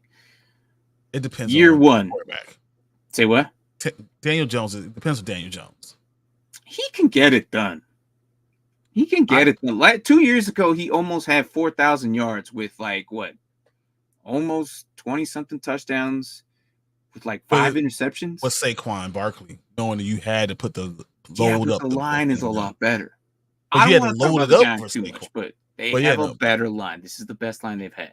They're the best line they've had in 5 or 6 years. Mm-hmm. So you're not wrong. I think they're going to give a run for their money. But I think they beat the Giants. They lose to Pittsburgh, and they can lose to Detroit. I can see that. I can see the Detroit loss. As a matter of fact, is that October? I think I'm going to be October 13th. I'm going to be there in Dallas for that game. So I'm excited for that one. I'm debating on wearing my Lions jersey or my Micah Parsons jersey. Because mother-in-law she's a big Cowboys fan. So this is what we're traveling. We talked about this about last year or 2 years ago. I think it was last year. We're like, hey, we need to go to a Cowboys game before our favorite players potentially leave. And then, this is a good chance because they might actually be gone next year. Of those 3 guys, the face of the Cowboys, easy. Dak, Micah, CeeDee, right? Yep. One of those guys are going to be gone next year. 2 of them might be gone next year. We don't know. So, listen, this year we got to figure this out. We got to go and see them. So we made that decision of going. So tickets in freaking that stadium are stupid. It's like every game in Chicago. They are so stupid. I was like, damn. You're like, so I'm in a 300 level and you asked me $400? Yes. Yeah. Yes. It's stupid. So number 6 on Cleveland, that's Joseph Coromora. That's Jock. Yeah. So he's a really good linebacker. We talk about him almost every year because we expected him to go the first round. He didn't go to the 3rd or 4th round. We were looking at each other, scratching each other. Into the 3rd round he went, and we're like, what? Yeah, it was weird. Yeah. So yeah, that's who that is. Okay. So they beat the Giants. Steelers. How do you feel about this team? I think they lose to the Steelers. I think the Steelers win this game. Okay. And lose to the Lions. Okay. I'm kind of in that same boat. Week 7 bye kind of sucks a little bit early. Not good. Again, because that means at the back end of the half, it's going to be a lot week to week after bang up, and then your body gets deterioration after a while. So, but after the bye, they have San Francisco, which would be a very interesting game because that will be a primetime game. I'm excited for that game. That's going to, again, Cowboys are very good in season. I think they beat San Francisco. That off for some reason. Somehow Cowboys are going to beat San Francisco coming after a bye. I honestly believe. I think they start the season 2-4, 3-3, 2-4, something like that. And then they come back and they go on this run. Yeah, it's going to be an epic run, and they're going to be hard teams, and they're going to be beating these hard teams. Yeah. So they got the Falcons next. Probably be a close game, but I think they'll beat them by a touchdown. The Falcons are probably going to give them a run for the money this year. We'll see. It's not going to be a big blowout, I don't think. And then the Eagles, that one's going to be a fun game. Yeah. But I think they split with the Eagles this year, as they normally do. Then we got the Texans. How do you feel about that? I think the Texans come in and it's at Texans. No, it's at Dallas. The Dallas, Houston Texans are going to come in and beat Dallas in Dallas. to say that we are the team in Texas right now, Okay. not you, specifically because of that. Okay. Then they travel to Washington. Washington's a very young team. They are developing. I don't expect great things until next year. Yeah. I love where Washington's going. They're gonna win some games, but I just don't think this is the game they're gonna win. Yeah, this is the year. I don't think this is the year. I love what Washington's been doing. Props to them, but I don't think that they are ready to compete yet. Yeah. It's a very young team. So Anthony, I'm sorry, but I think you lose both games, to be honest. I'm sorry. But, me too. Giants, I don't think are going to have enough what it takes for them to probably compete both games either. And then the Bengals. This is going to be an interesting one. It's going to be there in Dallas. Win? I'm still saying the Cowboys win. Yeah. Panthers win. Buccaneers. They're going to lose 2 of these last 3. I want to say they lose to the Eagles because we have them split. And it wouldn't surprise me if Baker Mayfield says just somehow they win by a field goal or something. Baker does Baker things. So yeah, it is what it is. So we're talking about what we saw. If Dak leaves, right? Like Dak goes down or he leaves next year. Did you see Trey Lance? Yeah. Pretty good. Trey Lance looked like a professional football player. And I don't know if anyone has heard me talk about Trey Lance. I really want to hear this because I really want to hear what he says about this guy. I've been all over him. I've been anti Trey Lance as long as I can remember. Trey Lance played almost the entire game. He did give up 3 sacks. I thought he'll be more mobile than he was, but he was playing. 2 of those weren't his fault though. He was playing behind a line that was not. They're not professionals. No, God, no. That line was like there will be accountants in 2 weeks. That's what he was playing behind. So I mean, but he still did okay. I like what he did. I don't think he's accurate yet. So that's where I'm. Some of those throws were on point. And a lot of those throws he was running half the time. All the throws he was running. So him at 25 and 41, all the throws he was on the run. He had so many opportunities because Stetson Bennett on the other side of that damn field was awful. Oh, Stetson Bennett sucks dick. I'll say he sucks hard. He sucks.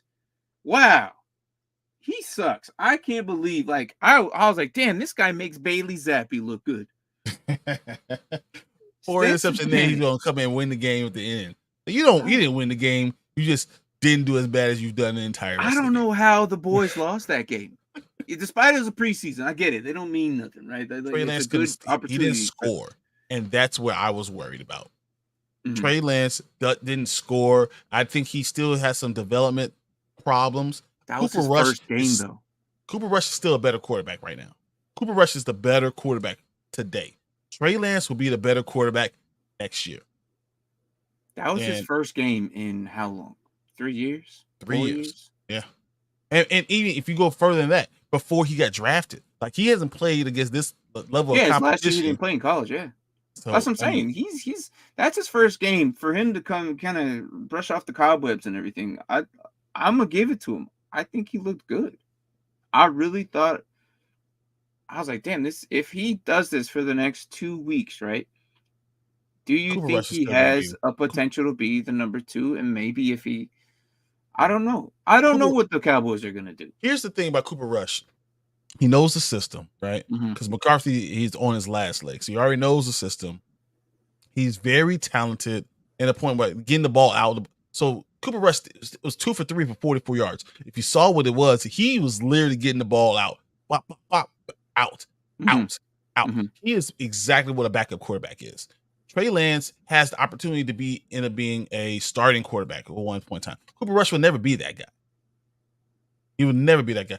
Trey Lance is 24 years old, so I gave him another year or 2 to be able to still develop into something.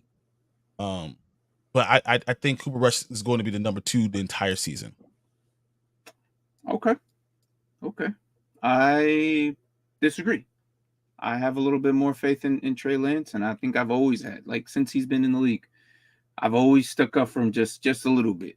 Brian always beating him down, so I Hey, can he never beat get him himself down. past the positive side. But that's few things that we disagree on.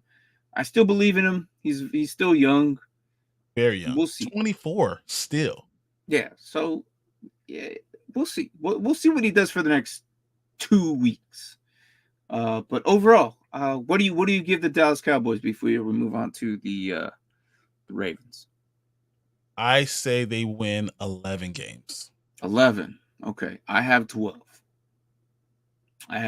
So, any of you who are in the chat right now, give me you guys' predictions. We'll go to the chart because Tua. What did Tua have? I'm at 11. I think he had him at 11. Yeah, Tua has 11. So you said 11. I have him at 12. So 11 and a half. Peanut butter says 11. Peanut butter says, okay, so we'll shove it down to 11. Okay. 11? Okay. That's not bad. And I overall, I don't think that's a bad take. That's still potential playoff. If They're going to be the 5th or 6th seed in the playoffs. as Just they what they normally are. usually Yeah. are. Usually what they do. Do they get past that? Probably Totally not. up to them. Totally up to them. But they're going to make it. They're going to make it tough, and they'll probably get beat by someone like Green Bay or Chicago. Yeah, it happens. It's just what happens. And I'm not gonna. And that's not even sugarcoating it. That's just the way they've always been. And until I see otherwise, I cannot give you anything higher than. And I'm not even gonna argue this. I really can't. Cowboy blue. Let's just make it gray with the outline of blue. So I can't find that cowboy blue there. Okay. Where you at? There you go. Yeah, right. Oh, you know what? I might have to make it blue. Yeah, just make it blue. All right. Make that white. There you go. All right. There you go. Still makes them second team in that division. And not that far from the Eagles. A game and a half from what we've been predicting. So, which is about right. I think the Eagles win 13 and the Cowboys win 11, but that's within right where we are right now. So yeah. So finishing off that division, that puts us Eagles at 12 and a half, 11 Cowboys, 6 with Washington, and 5 for New York. So overall, that's kind of how we have it right now. But yeah, so anything last words for the Cowboys, because I kind of closed off the Chiefs.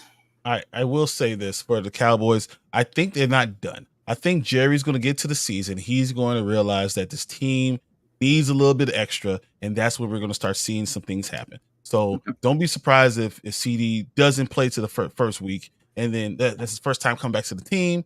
But then they start on a lull, and then Jerry says, "Here's your money." Gets the money or gets them another running back, and then all of a sudden they start taking off. That's why I think they win multiple games in a row right after their bye. I think Jerry's going to plan for that, and I think that's going to be good for them. Not to mention they have 11 draft picks, so exactly they're going to recoup a lot of this stuff. They're going to go young on the line, and they're going to go young, in these receiver positions and everything. They'll play one guy, and then those are the same picks I was thinking: running back first, O line, then receiver. Yep, exactly. So, yeah. So overall, I agree with what you just said. They're not done. I don't think they do. Even if they lose Dak or Micah or CD, they're not done. They have enough picks to, probably bounce back in 2-3 years because it takes rookies to establish themselves.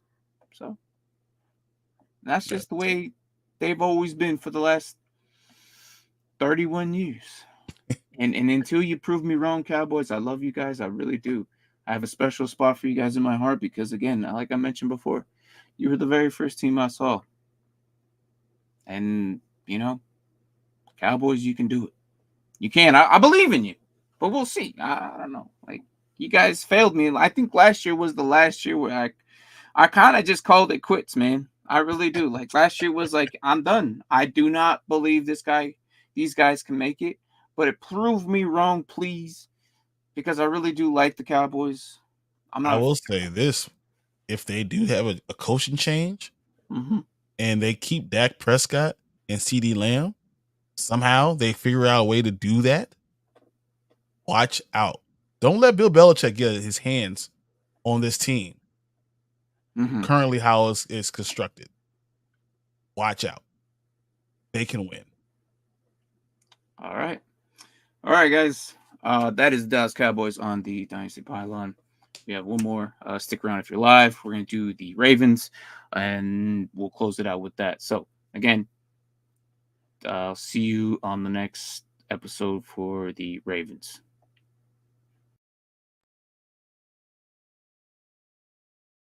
Hey guys, we hit 400 subscribers. We got the jersey giveaway. We have to get it going.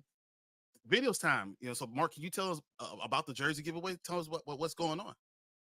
So yeah, every time we hit 100 likes or subscribers, we decide we're going to give away a jersey. It's kind of our way of saying thank you, because without you guys, we wouldn't be here. So this is kind of a way to give back to the community. And Mort, you want to let them know how they can get that? Yeah. So 400 subs. It's another jersey time again. We're doing this video specifically on this video only. It's hashtag defense. So we are doing the giveaway. 400. Every 100 subs. We're going to keep continuously doing this. But yes, this one is going to be the number 7. Now, you may ask me, how are we getting, where'd the number come from? Well, we had past leagues and other jersey giveaway. This is the 7th one. So if you want to get in the league, try and get the number 8th one, get yourself in that one. Or if not, wait till 500 subs and get the number 9 or 8, whichever comes first. But this is the number 7 of the jersey of your choice. All right, guys. So when are we going to do this giveaway? We'll leave this video up for about 2 weeks. So it gives enough time for everybody to kind of get in and add their names into the poll. And then, again, that's hashtag defense, like and subscribe to the video. It's going to be up for 2 weeks. So it's more than enough time. And again, thank you guys. Appreciate every single one of you coming in every show. So right before the season, you'll be able to win your chance at the Dynasty Pylon jersey, the number 7. Like and subscribe to the video, and we'll get this going, guys. Once again, thank you guys for watching us. Yes, thank you. All right. Baltimore Ravens. Do we see a Super Bowl this year? I don't know. Ravens finished last season with the best record of 13-4. The year before that, was 10-7, and then the year prior to that was 8-9. So you gradually getting better.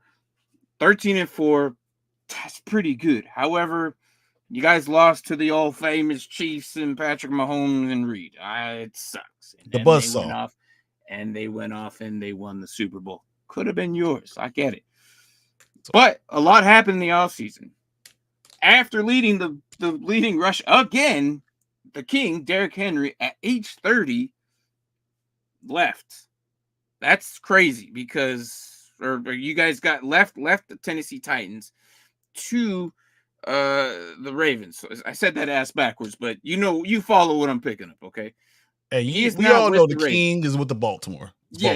Thank you. So Tennessee no longer there. Crazy. I thought he was going to retire there, especially being at age 30. I thought he was going to just call it quits. Like, okay, well, it is what it is. We saw Chris Johnson do it, so it is like he just left and then he just died on the Cardinals somewhere. I don't know who, anyways. But there was some big pieces needed. They needed, some offensive line help.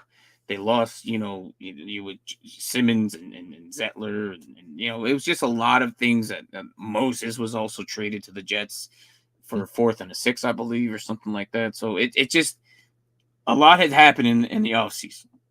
And then you guys, besides Derrick Henry, you brought in Josh Jones, who's probably, a good tackle, who I really like. And then Chris Board, who's another linebacker who adds some depth. But outside of that, it was just a bunch of re-signings. But the Baltimore Ravens are a very good competed team. And what they did in the draft, he's kind of like amazing. Dude, it's amazing. It really yeah. is when you look at it.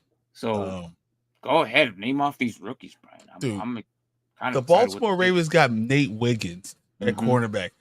He's coming in starting. There's no question. Then you got Roger or Rosengarten, right? Rosengarten is he's not a project. He's good, and he is a depth piece because you already have a right tackle. So Rosengarten is going to wait a year and then start. They are ready for the next level. It was Adisa Isaac, outside linebacker, who's going to be more of a rush. Yep, another rush guy. Devontae Walker, wide receiver. I actually like him. I like him. There's a special about him. If you guys haven't seen his 30 for 30, go ahead and watch that. I think Tez Walker is going to be something special. Yeah, I really like everything about him, and I like his. I mean, he's not a big guy, but he's another fast guy that works with that offense. The way the offense runs, he's going to do well. So even going there, we got TJ Tampa, which I thought he was going to be going a lot sooner, but somehow Baltimore found out. Rasheen Ali and Devin Leary at quarterback that's a supplemental pick. Yeah. So Leary's actually in there as their third quarterback, which is interesting. That means they're going to give him a chance to make this team. Yeah. So after that, basically, Nick, do you have the seventh rounders too?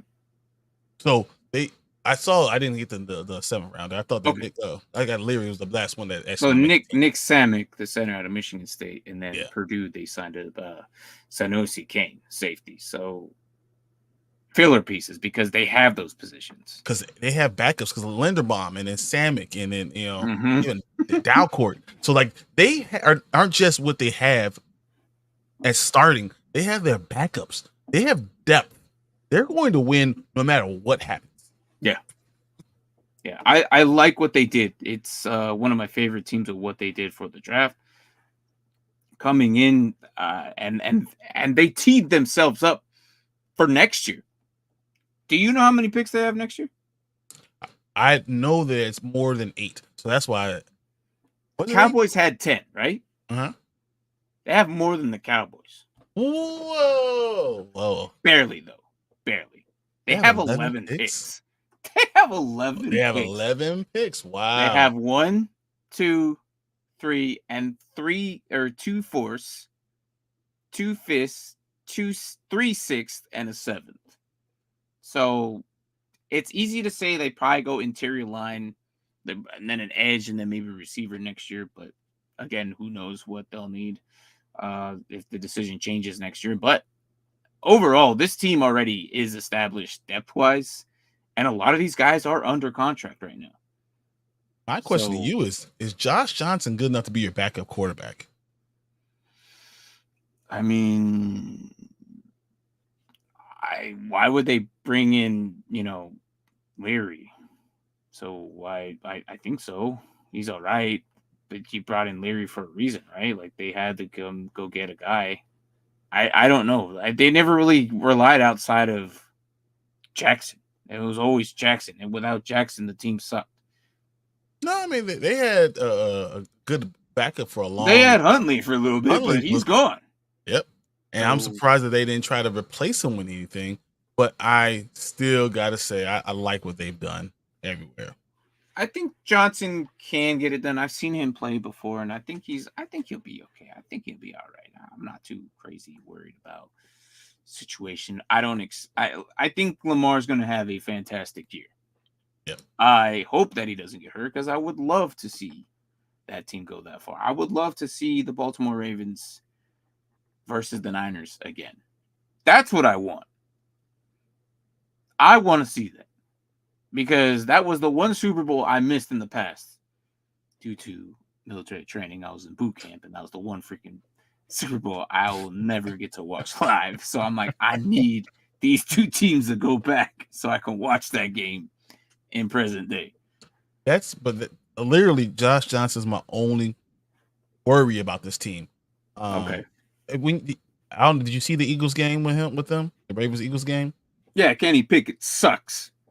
But Kenny Pickett was that much better than Josh Johnson. Johnson was awful. He looked terrible. I mean, could not be on time. He was missing throws to the left and right. But he was Didn't with a lot Leary of get backups. sacked as well a few times? Yep. Leary had a So- sack. Emory Jones got sacked. They were not good behind Lamar. So I do worry about that overall. Okay. So, I mean, is it because those were all the backup guys? So does this mean that the backups aren't that good on the line? Yeah, that could be. But I mean, their line, they only brought in gave up Josh 3 Jones. sacks. Yeah, they only gave up 3 sacks in the entire game, which is pretty average for a team. So, Right. I think that sometimes you just get the ball out. Mhm. And I was worried. I was watching them, and there's too many times that they're learning. It looked like they're learning, Mhm. and that's not a good pick. But they didn't print. Isaiah Likely didn't play. None of their guys, even their backup guys, their number 1 backup guys didn't play. So Did Charlie Kolar play? I didn't see him Charlie Kolar did play. He just didn't do anything. do anything. Okay. Yeah. Zay Flowers, Rashad Bateman, Nelson Aguilar, Tez Walker. Let's Walker. Isaiah Likely, Mark Andrews, and they brought in Russell Gage recently. Yep. So, and Tylen Wallace. So the weapons are there. This is probably the best weapons that Lamar has had the past couple years. So, and then they were actually talking about which you and I have said this before. Isaiah Likely is a receiver. Like, let's be honest. What are we doing? He's just playing in that position. Like, it's just the way it's always been. Like, I'm not surprised that they're actually finally talking about it. Oh, we're gonna have him at the slot. I'm like, y'all should have done that years ago. I mean, you saw what he did when Andrews is out. If you have both of them on the field, you have Derrick Henry on the field, and then you can have a true number 1 as Zay Flowers now. Zay Flowers could be that number 1 with those guys on the field, stretch the field, put Tez Walker out there to really stretch the field to see how they work. You can do that with these guys. Yeah. But offensively, I think they have the right tools this year. Like they showed it last year. They only got better with Tez Walker. Look, Tez Walker, guys, is a really good receiver. He was that receiver that got suspended for the stupid college, like NCAA. I hate them so much. Doesn't even make sense. I don't know. It doesn't make sense on why they didn't let him play in North Carolina for a little bit until week 6. Yep. But just go look him up. Tez Walker is amazing. There's a whole 30 for 30 on him already, and he hasn't even played it down in the NFL yet. That's already saying something. And I think honestly he's probably going to be the number 2 here over Rashad Bateman. I think he's that good, but we'll see. He's just a rookie, so we'll see what happens. If I really want to give him a comparison, he's probably like Devontae Smith. That's exactly what I would compare it to. Devontae Smith. Yeah. Smaller frame, 6'1", really 185 pounds, really quick, great twice hands. his size. That's who Tez Walker is. So again, the Ravens have 11 draft picks next year. They're going to utilize them. They're going to either trade some of them to get assets here, or they're going to go into the draft and get better somehow, some way. The Ravens, in my eyes, offensively have what it takes. But let's talk about this defense. Dude, that defense is nasty. I look at the defense, I'm like, Majubuke, Pearson, Travis Jones, and Owe, and then talking about Roquan, who is probably the best middle linebacker in the game. They have he's not really middle, it's an inside linebacker, but he is the best one that you have. And then behind you, they have other people too. So I mean, Trenton Simpson, Kyle Van Noy. I think Simpson's going to step up this year. I think Trenton is going to start. Van Noy is a good strong side linebacker. Oh, absolutely. Nate Wiggins definitely made his standpoint very first NFL game for preseason. He was all over the place. Him and Marlon Humphrey with freaking Brandon Stevens. Like, these guys have DBs. Kyle Hamilton will be back. Kyle Hamilton is amazing. And then they have Eddie Jackson behind him. Yeah. Like, this is the best defense they've had. Like, this is the old defense of what we've always used to know Ravens having that defense. Now, Roquan can be that leader there. I think he could potentially, like, they have this special bond there that most defense for years have been able to establish. I think they're gonna come back to what the Ravens defense we've always known them to be. Mm-hmm. This crew is that team. I think that they, like, David Ojabo was a first round pick formerly. That's what I would say. Ojabo, Who's like, a backup right now. can't get on the field. Like, this is how depth they have. Like, it's crazy. So I really like this defense. I think they're gonna basically, if the offensive is gonna carry the defense well, and who knows, this is going to be a team that's going to be very hard to take down. I don't know how else to put it, but I like what they're doing. Let's just go to the schedule, to be honest, because I think that's basically. I will say this: I don't have people are crazy that think that Baltimore is not going to be the cream of the crop in that division. I know everyone's in love with Cincinnati. Everyone's in love with Cincinnati. It's the Joe Cool kind of era right now. So you don't just come in. Baltimore is going to be nasty. I think so. I agree with you.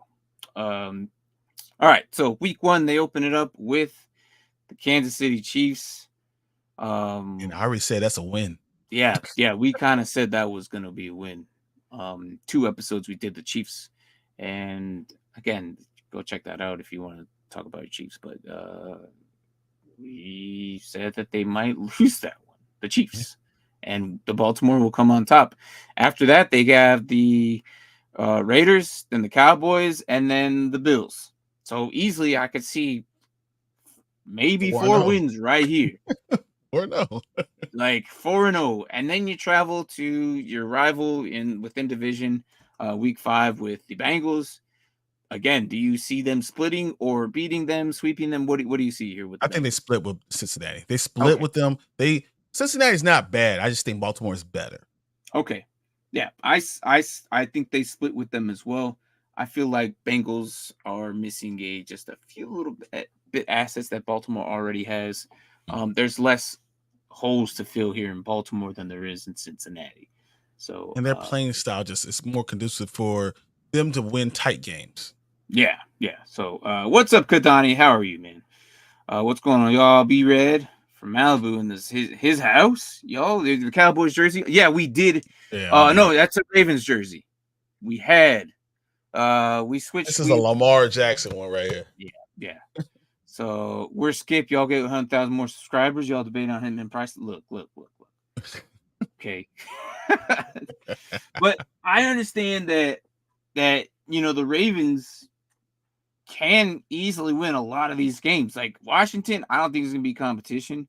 The Buccaneers, I don't think they don't have enough to do it. The Browns here are one of those teams, despite what I said about them losing to the Cowboys, but somehow the Browns just like they're going to split with them still. Magic, they take freaking Magic Michael Jordan's juice, and then they just like amazing. I think they're going to split with in division. I like this division is top or my second favorite division to watch this coming season. It might still be my first.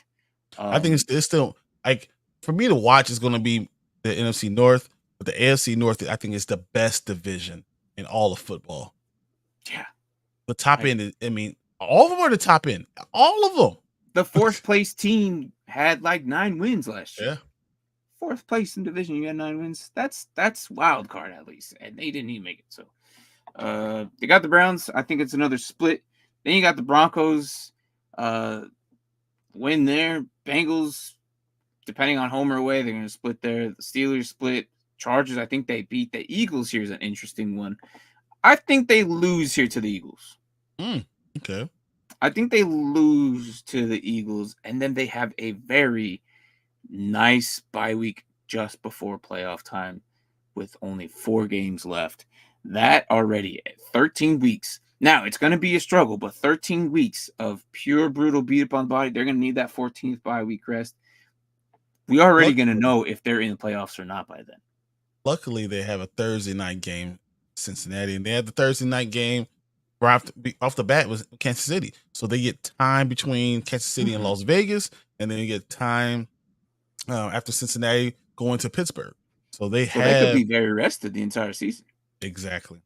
So then you got the New York Giants, Steelers, Texans, and then the Cleveland Browns again. So what do you think for this team? Because I'm at 12 wins. Interesting. I see.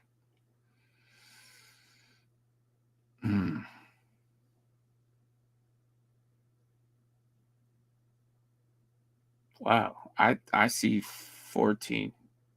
Wow. I have them splitting with the Browns and Cincinnati Bengals. Split with those two. They lose to Philadelphia. That's 3, right? Mm-hmm. I think they beat those teams. Buffalo. Man. Cincinnati. No. I say they split with Pittsburgh too. No, they beat Pittsburgh and they lose to Houston. Okay. So that's actually 13. So I'm at 13. Yeah. I see 14. Yeah, okay.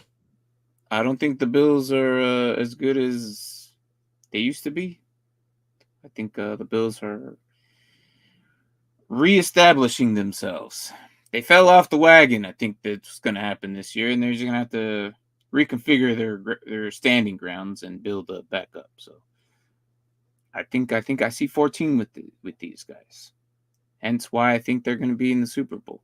Baltimore, I think you guys are going to make it. This is one of my interesting teams. And what's up, Spencer? How are you? I'm hoping that they do it. I really want Lamar to win a Super Bowl, especially after John Harbaugh said this guy right here is the best quarterback in all NFL. Mm-hmm. Knowing he's in the same side of the conference with Patrick Mahomes, he's the best quarterback in the NFL. I want someone to look at me the way John Harbaugh looks at like Lamar Jackson. So, with that being said, guys, if you have any opinions on how much you think or how many wins they'll go ahead, now is the time to do it. But as of now, we have my 14, your 13, and Tua said 8.5. Yes. That is going to bring it down. That's why I was wondering where everyone else is at. If someone else can come in there and let us know. Because as of right now, we're at 11.8. I will say to round up to 12 and see where everyone else. We can do the math on that. So 11.5. It's 11.8. Your 13. Is it? Yeah. Yeah. You already did it. All right. We can leave it at 11.5, right? Is that what you said? Yeah. It's 11.8. So you can either go 11.5 or 12. Or 12. Yeah. If someone 12. I think 12 is a good number for them. Okay. I agree. So we'll go with 12. Let me take this comment off the board. And we'll go with 12 for Baltimore, which is just rounding out from the 11.8 that we have. I think that finishes off this division as well. Did we get the Browns already? Oh, no, we don't. We actually, oh, yeah, they drafted last. So We'll do the Browns like last. So we'll do them eventually. But there you go. 12, 10.5, and 10. Look how that crazy that do we actually say 10 for the Browns? We potentially I think we're going to say 10 for the Browns. They go 10, 10.5, and 12. We'll see. It would not surprise me, but that would probably be the last team we do. We have a few more teams to go. We still have the Niners. We still have the Panthers, the Browns. We still have the Texans. So there's a few more teams left, and we'll probably get them done. We'll probably do one team this Sunday and then 3 more next week. Yep, and then that'll be it. We'll be caught up. Yeah, by week 3 of preseason, we will make our adjustments and our playoff bracket using our community's guessing, estimated predictions, I should say, and make our playoff bracket as we did last year. And last year we did pretty good. minus the Eagles disappointed us. They fell flat on their faces. But we were like, damn, we looking smart. And me and Brian were on a high horse 11 weeks straight. And then all of a sudden the Eagles we just fell on our got how to faces play. as well. Yeah, Eagles, what happened? I don't know. But 12 for the Ravens, despite freaking Tua coming in here with his 8.5, which is wild. That is amazing. So, I don't have anyone in that division with 8.5, but well, yeah, that's crazy sauce. I'm now like, okay, Tua, you and I are gonna have a good conversation throughout this season. I'm gonna remember this 8.5 every week. Me and Brian are gonna roast you every week. And when they cross 9, we're like, you really think they're 8.5? When they have 9 wins. Yeah. So, guys, thank you for coming in. This is the Baltimore Ravens on the Dynasty Pylon here on Wednesday. We're going to do 3 more teams, possibly next Wednesday as well. We'll see. But any last words on the Ravens before we shut down? It's Super Bowl or bust for them. That's it. I agree. Yeah. I agree. We'll see what John Harbaugh does with Todd Monken and Zach Orr. Like, we'll see what they do. But overall, guys, thank you for coming in. Good morning, good evening, good night, wherever the hell you guys are at. This is Dynasty Pylon as we cover out the Ravens. I will see you Sunday as we talk about more preseason week 2. And we'll probably cover, I believe, the 49ers that day as well. Which is a perfect team for that Sunday. So, yeah. But, again, guys, thanks for watching, and we'll see you Sunday. Thanks, guys.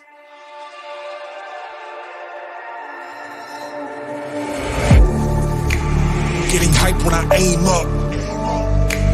Elevating that game up. Stepping up to the competition. Only first place, that's how I'm living. I'm with it till they digging up my grave. Eating all the things up on my plate. Game face when I step up into place. I was born and when I watched me elevate.